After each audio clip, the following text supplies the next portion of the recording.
saudara-saudariku yang terkasih, dalam nama Tuhan Yesus Kristus, firman pada hari ini Mazmur pasal 26 ayat 3. Sebab mataku tertuju pada kasih setiamu dan aku hidup dalam kebenaranmu. Di dalam tubuh kita, mata disebut sebagai indera penglihatan.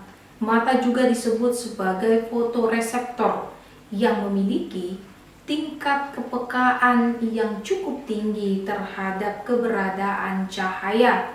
Dengan demikian, maka dengan mata kita dapat melihat dunia ini. Itulah sebabnya mata disebut sebagai indera penglihatan.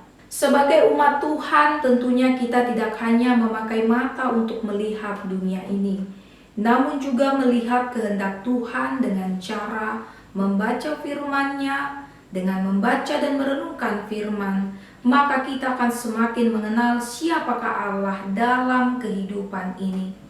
Pengenalan yang intim kepada Allah tentu akan membawa kita kepada pemahaman akan sifat yang dimiliki oleh Allah, yaitu kasih dan setia. Allah itu kasih yang tidak pernah berhenti dalam menyatakan kasih-Nya kepada kita. Nafas kehidupan, kesehatan, keluarga, pekerjaan adalah sebagian kecil contoh bahwa Allah begitu mengasihi kita.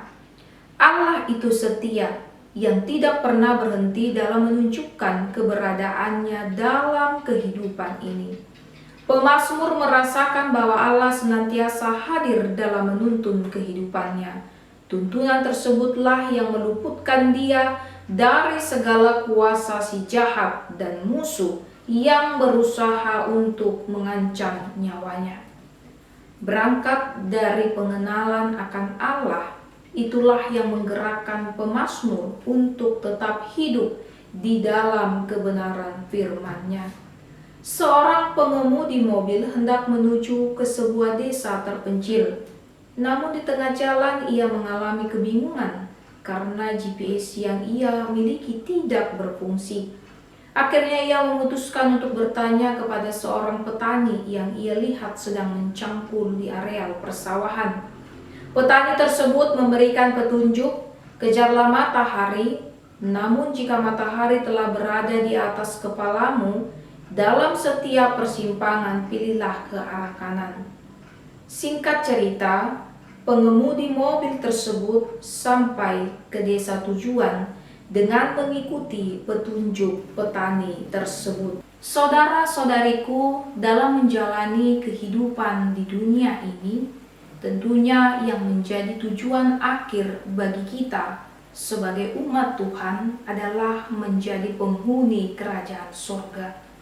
Marilah kita tetap memandang kepada Tuhan Allah dan juga kita tetap berpegang teguh kepada ketetapan yang dinyatakan oleh firman Tuhan. Meskipun dalam perjalanan kita selama hidup di dunia ini, kita sering diperhadapkan kepada persimpangan. Tetap berpegang kepada firman Tuhan, itulah yang menjadi panduan bagi kita agar kita tidak tersesat dalam menjalani perjalanan di dunia ini. Meskipun mungkin ada banyak tawaran yang menawarkan untuk mengandalkan kuasa yang berasal dari dunia ini, kuasa roh jahat, kuasa kegelapan, tapi ingatlah bahwa sebagai umat Tuhan, kita harus senantiasa mengandalkan Tuhan dalam segala sesuatu yang kita lakukan, yang kita impikan dalam meraih masa depan yang indah. Amin.